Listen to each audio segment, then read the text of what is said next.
آداب۔ آئیے شروع کرتے ہیں خبروں کا سلسلہ اعتماد کے ساتھ۔ خبروں کی شروعات سے پہلے آیت کلام پاک اور حدیث شریف۔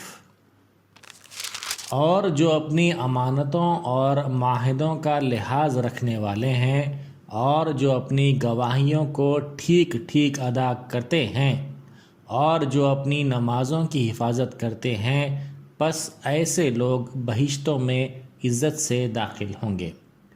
سورہ المعارج آیات 32 تا 35۔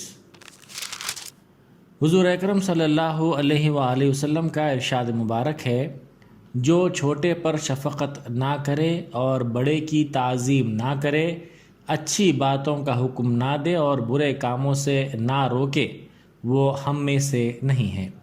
بروایت حضرت ابن عباس رضی اللہ تعالیٰ عنہ، مشکات شریف۔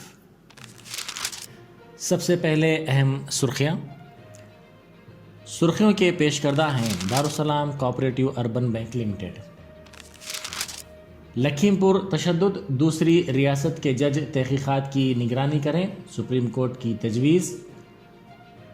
U P S I T کی چھان بین پر عدم اطمینان کا اظہار۔ چینی قبضے پر وزیر اعظم خاموش، کل جماعتی وفد کو دورہ کروایا جائے، بیرسٹر اسد الدین اویسی کی پریس کانفرنس۔ راشٹرپتی بھون میں پدم ایوارڈز کی تقسیم اور غلط پالیسیوں پر آواز اٹھانے والوں کے خلاف انکم ٹیکس و ای ڈی کا استعمال، چیف منسٹر کا الزام۔ اب خبریں تفصیل سے۔ خبروں کے پیش کردہ ہیں Owaisi group of hospitals. Supreme court نے کہا ہے کہ ایک علیحدہ ہائی کورٹ کے سابق جج کو لکھیم پور کھیری تشدد کیس میں یومیہ بنیادوں پر Uttar Pradesh S I T کی تحقیقات کی نگرانی کرنی چاہیے تاکہ چھان بین میں شفافیت، غیر جانبداری اور آزادی پیدا ہو۔ عدالت نے کہا کہ تحقیقات اس طرح نہیں ہو رہی ہے جیسی توقع کی جا رہی تھی۔ اب تک ایس آئی ٹی کی تحقیقات میں نقائص کی نشاندہی کرتے ہوئے عدالت نے کہا کہ بادی النظر میں ایسا معلوم ہوتا ہے کہ ایک خاص ملزم کو فائدہ دینے کی کوشش کی جا رہی ہے۔ اس معاملے کا تعلق کسانوں کے احتجاج کے دوران ایک گاڑی سے بعض افراد کو روندنے اور اس کے بعد ہونے والے تشدد سے ہے۔ عدالت نے کہا کہ اسٹیٹس رپورٹ میں اس کے سوا کوئی بات شامل نہیں ہے کہ بعض مزید گواہوں کے بیانات لیے گئے ہیں۔ عدالت نے کہا کہ ہم نے 10 دن دیے تھے، لیبارٹری رپورٹ نہیں آئی، ایسا نہیں ہو سکتا، ہمیں ایسی توقع نہیں تھی۔ چیف جسٹس این وی رمنا کی زیر قیادت بینچ نے یہ ریمارک کیے۔ بینچ نے گزشتہ سماعت کی طرح 3 اکتوبر کے واقعے کی سی بی آئی تحقیقات کا امکان مسترد کیا۔ اس بینچ میں جسٹس سوریہ کانت اور جسٹس ہیما کوہلی بھی شامل ہیں۔ بینچ نے کہا کہ وہ اس کیس میں کسی سیاسی پہلو کا اضافہ کرنا نہیں چاہتی۔ بیرسٹر اسد الدین اویسی ایم پی و صدر کل ہند مجلس اتحاد المسلمین نے مرکزی حکومت سے مطالبہ کیا کہ وہ چین کے مسئلے پر اپنی دانستہ خاموشی کو توڑتے ہوئے لوک سبھا کے سرمائی اجلاس میں چین کے قبضے پر مباحث کو منعقد کرے۔ صدر مجلس نے آج پارٹی کے صدر دفتر دارالسلام میں صحافیوں کی جانب سے چین کے قبضے اور دیگر مسائل پر سوالات کے جوابات میں یہ بات بتائی۔ صدر مجلس نے کہا کہ حکومت کو چاہیے کہ وہ کل جماعتی وفد کو اس علاقے کا دورہ کروائے جہاں پر چین کی فوج قبضہ کر کے بیٹھی ہوئی ہے۔ ہم جانے کے لیے تیار ہیں تاکہ ہم اپنی آنکھوں سے ملک کی خود مختاری اور سالمیت کو برقرار دیکھ سکیں۔ حکومت اگر لوک سبھا میں مباحث کو قومی سلامتی کے نام پر منعقد نہیں کرنا چاہتی تو اسے چاہیے کہ لوک سبھا کے قاعدہ 248 کے تحت ایک رازدار اجلاس منعقد کرے جس میں میڈیا کو نہ رکھا جائے۔ اس طرح مباحث کروائے جا سکتے ہیں۔ صدر مجلس نے کہا کہ 2014 سے قبل نریندر مودی جب گجرات کے چیف منسٹر تھے وہ یہ کہتے تھے کہ دیش کا مسئلہ سرحد پر نہیں دہلی میں ہے۔ اب مودی بحیثیت وزیر اعظم چین کے قبضے پر مکمل خاموش ہیں۔ صدر جمہوریہ رام ناتھ کووند نے 73 افراد کو پدم ایوارڈز پیش کیے جن میں بعد از مرگ ایوارڈز بھی شامل ہیں۔ راشٹرپتی بھون میں منعقدہ ایک تقریب میں یہ ایوارڈز پیش کیے گئے۔ ان میں سے 4 پدم وبھوشن، 8 پدم بھوشن اور 61 پدم ایوارڈز شامل ہیں۔ جن افراد کو پدما وبھوشن ایوارڈ دیا گیا ان میں سابق مرکزی وزراء جارج فرنانڈس، ارون جیٹلی، سشما سوراج اور پنڈت چنو لال مشرا شامل ہیں۔ ایوارڈ یافتگان میں مختلف شعبہ جات سے تعلق رکھنے والی شخصیات بھی شامل ہیں۔ حیدرآباد سے تعلق رکھنے والی بیڈمنٹن اسٹار پی وی سندھو نے بھی صدر جمہوریہ سے پدما وبھوشن ایوارڈ حاصل کیا ہے۔ چیف منسٹر کے چندرشیکھر راؤ نے آج دوسرے دن بھی پریس کانفرنس منعقد کرتے ہوئے مرکز کی بی جے پی حکومت اور بی جے پی کے ریاستی صدر بنڈی سنجے کو شدید تنقید کا نشانہ بنایا۔ پرگتی بھون میں میڈیا سے بات کرتے ہوئے چیف منسٹر نے کہا کہ مرکزی حکومت کی غلط پالیسیوں اور فیصلوں کے خلاف آواز اٹھانے والوں پر ملک کے ساتھ غداری کا مقدمہ درج کیا جا رہا ہے اور مرکزی حکومت کے خلاف بیان دینے والے سیاسی قائدین پر انکم ٹیکس و ای ڈی کے ذریعے دعوے کروائے جا رہے ہیں۔ ہر حال میں مرکزی حکومت تمام سیاسی جماعتوں کو اپنے قابو میں رکھنے کی کوشش کر رہی ہے تاکہ کوئی بھی ان کی مخالفت نہ کرے۔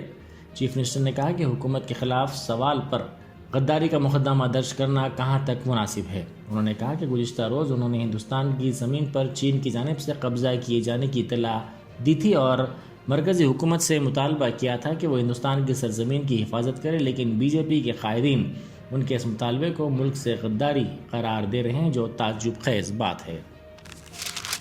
ریاستی وزیر کے ٹی آر نے کہا ہے کہ اداکار سونو سود کے خلاف انکم ٹیکس اور ای ڈی کے دعوے ان افراد نے کیے ہیں جو اس بات سے خوف زدہ ہیں کہ کووڈ-19 کے دوران بہتر انسانی کام کرنے کے بعد سیاست میں اداکار داخل ہوں گے۔ وزیر موصوف نے اداکار پر زور دیا کہ وہ ان دعووں سے خوف زدہ نہ ہوں۔ انہوں نے سونو سود کو تمام ممکنہ مدد کی فراہمی کا تیقن دیا۔ تارک راما راؤ کووڈ کے دوران نمایاں خدمات انجام دینے والے افراد کے اعزاز میں منعقدہ تقریب سے خطاب کر رہے تھے۔ انہوں نے سونو سود کو حقیقی ہیرو قرار دیا۔ چھتیس گڑھ کے سکما ضلع میں سی آر پی ایف کے ایک کیمپ میں ایک جوان کی فائرنگ میں اس کے 4 ساتھی ہلاک اور دیگر 3 زخمی ہو گئے۔ چیف منسٹر بھوپیش باگیل نے اس واقعے پر کرب کا اظہار کیا اور پولیس عہدیداروں کو ہدایت دی کہ وہ اس بات کو یقینی بنائیں کہ ایسے واقعات دوبارہ پیش نہ آئیں۔ یہ واقعہ C R P F camp میں صبح تقریباً 3:15 پر پیش آیا۔ ابتدائی معلومات کے مطابق کانسٹیبل ریتیش رنجن نے اپنی سروس رائفل سے 4 ساتھیوں پر فائرنگ کر دی۔ 7 جوان زخمی ہو گئے جن کو قریبی دواخانے میں شریک کیا گیا، جہاں ڈاکٹرز نے 4 کو مردہ قرار دیا۔ کانگریس نے منگل کو دعویٰ کیا کہ ڈاکٹر منموہن سنگھ کی قیادت والی یو پی اے حکومت کے خلاف لگائے گئے 2G اسپیکٹرم کے الزامات ایک سازش تھی۔ کانگریس کی لیڈر الکا لامبا نے ایک پریس کانفرنس سے خطاب کرتے ہوئے کہا کہ یہ اس وقت کی حکومت میں ہلچل پیدا کرنے کے ارادے سے کی گئی ایک سوچی سمجھی سازش تھی۔ انہوں نے الزام لگاتے ہوئے کہا کہ کیوں حکومت گزشتہ 7 برسوں میں منموہن سنگھ کی حکومت کے خلاف لگائے گئے الزامات کو ثابت نہیں کر سکی۔ یہ ٹھیک اسی طرح کے الزامات ہیں جن کی بنیاد پر بی جے پی دہلی کے ساتھ ساتھ گوا میں اقتدار میں آئی تھی۔ لوگوں کا استعمال کٹ پتلیوں کی طرح کیا گیا جن کی رسی راشٹریہ سویم سیوک سنگھ اور مودی کے ہاتھوں میں تھی۔ حیدرآباد میٹرو ٹرین جلد ہی اپنے اوقات پر نظر ثانی کرتے ہوئے صبح 6 بجے سے خدمات کا آغاز کر سکتی ہے۔ وزیر بلدی نظم تارک راما راؤ کی جانب سے حیدرآباد میٹرو ریل لمیٹڈ کے منیجنگ ڈائریکٹر این-وی-ایس ریڈی اور L&T حیدرآباد میٹرو ریل سے کی گئی درخواست کے بعد ایسا ممکن ہے، کیونکہ میٹرو استعمال کرنے والے ایک شخص نے اس کی تارک راما راؤ سے درخواست کی تھی۔ ابھینو سدرسینا میں ٹویٹر استعمال کرنے والے نے سلسلہ وار تصاویر اور ویڈیوز وزیر موصوف کو ٹویٹ کرتے ہوئے نشاندہی کی تھی کہ صبح 6 بجے عوام کی بڑی تعداد میٹرو اسٹیشن پر پہنچتی ہے، جبکہ میٹرو خدمات کا آغاز صبح 7 بجے ہو رہا ہے۔ قومی دارالحکومت کی ضلع عدالتوں میں میٹرو ریل کی طرز پر جدید ترین حفاظتی انتظامات کیے جانے کی امید ہے۔ دہلی ہائی کورٹ نے پیر کو حکومت اور تمام متعلقہ اداروں کو مشورہ دیا کہ وہ جدید ترین آلات کی مدد سے مناسب سیکیورٹی کے انتظامات کرے، یہ کہتے ہوئے کہ ضلع عدالت کے احاطے میں سیکیورٹی کے ناقص انتظامات سنگین تشویش کا باعث ہیں۔ Chief justice D.N. پٹیل اور جسٹس جیوتی سنگھ کی بینچ نے روہنی ڈسٹرکٹ کورٹ میں 24 ستمبر کو سماعت کے دوران گینگ وار کے واقعے کے پیش نظر سوموٹو معاملے کی سماعت کے بعد یہ مشورہ دیا۔